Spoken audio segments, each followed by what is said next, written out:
아침 말씀. 오늘 본문 말씀은 예레미야 41장 1절에서 18절입니다.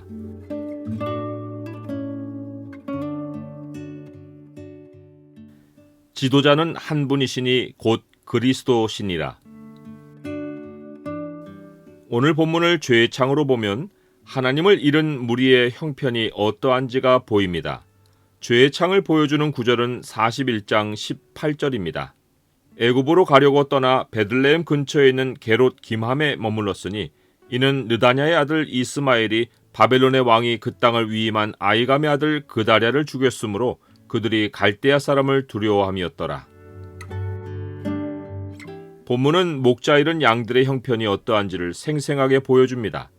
유다 땅에는 빈민들과 피난 갔다 돌아온 백성만 남았습니다. 바벨론 왕이 통치를 위임한 그다랴는 바벨론을 두려워하지 말고 그들을 섬기면 유익하다고 백성들을 설득해서 안정을 찾으려고 노력했습니다. 하지만 그다랴와 백성에게 가장 실제적이고 큰 현실적 고난은 예루살렘 성전이 무너져버린 것입니다. 예루살렘 성전이 파괴된 것 자체가 삶의 어려움이 아니라 백성이 그들 가운데 항상 계시던 하나님을 찾을 수 없는 것이 고통이었습니다.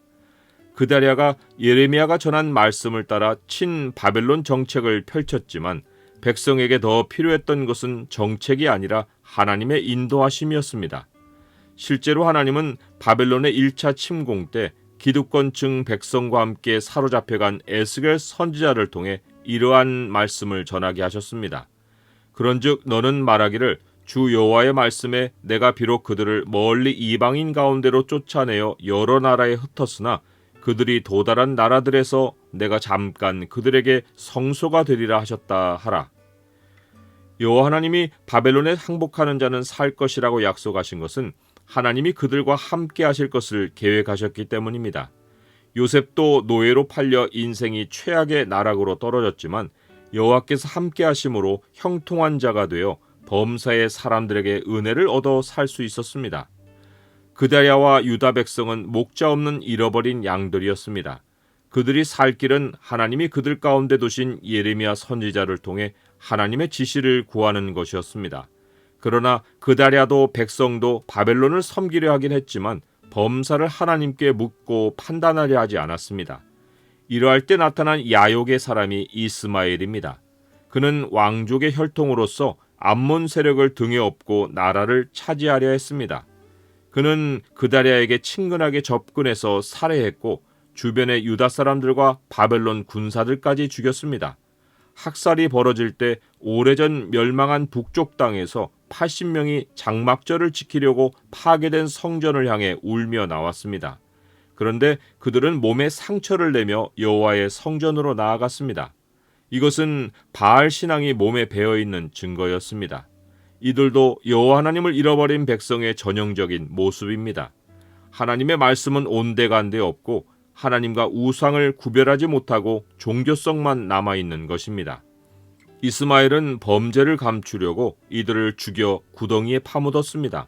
그중 살아남은 10명은 뇌물을 써서 생존했습니다. 이들은 여호와를 찾아왔으면서 귀중한 예물은 밭에 감추고 왔고 이것으로 생명을 구했습니다. 10명의 목숨은 이 물건들을 이스마엘에게 넘겨줄 때까지만 보장되었습니다. 거짓 지도자들은 하나같이 훔치고 죽이고 멸망시키는 일에 권세를 씁니다. 이스마엘은 공포를 이용하여 남은 백성을 사로잡고 암몬 자손에게 가려고 떠났습니다. 바벨론에게 사로잡히지 않고 도망쳤던 백성이 동포에게 포로가 되어 암몬으로 끌려가는 신세가 되었습니다.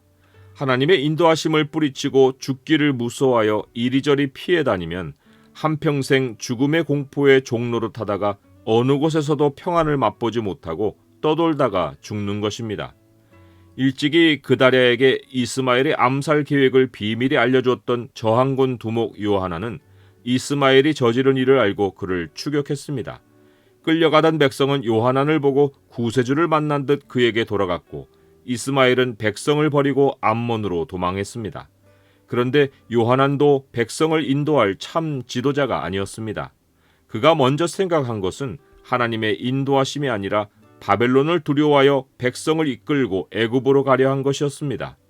강대한 세력에 기대어 백성을 이끌려 한 것이 모든 선왕의 악행이었고 이것이 패망의 원인이었는데 어리석은 지도자는 하나님의 역사에서 지혜를 얻지 않고 세상 가치와 경험으로 판단하고 결정하는 것입니다. 나의 인생 목자는 예수 그리스도이십니까? 혹은 나는 사람 지도자의 정책과 방향에 내 인생을 맡기고 살고 있습니까? 하나님 외에는 누구도 인생의 길 안내를 할 수 없습니다. 하나님이 인도자의 역할을 맡긴 자라도 스스로 지도자가 아니라 주님을 따르는 제자임을 기억해야 합니다. 그리스도를 신실하게 의지하고 따르는 참 제자만이 하나님이 누구를 인도하라고 맡기셔도 그들의 참 인도자가 되어 하나님의 뜻대로 길을 안내할 수 있습니다. 너희는 지도자라 칭함을 받지 말라. 너희의 지도자는 한 분이시니 곧 그리스도시니라.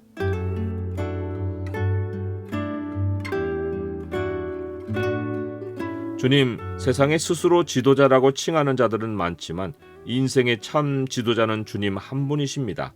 상황에 따라 이리저리 행동하지 않고 언제나 우리 목자 되신 주님의 음성을 선명하게 듣고 확신 있는 걸음을 내딛게 하옵소서. 예수 그리스도의 이름으로 기도드립니다. 아멘.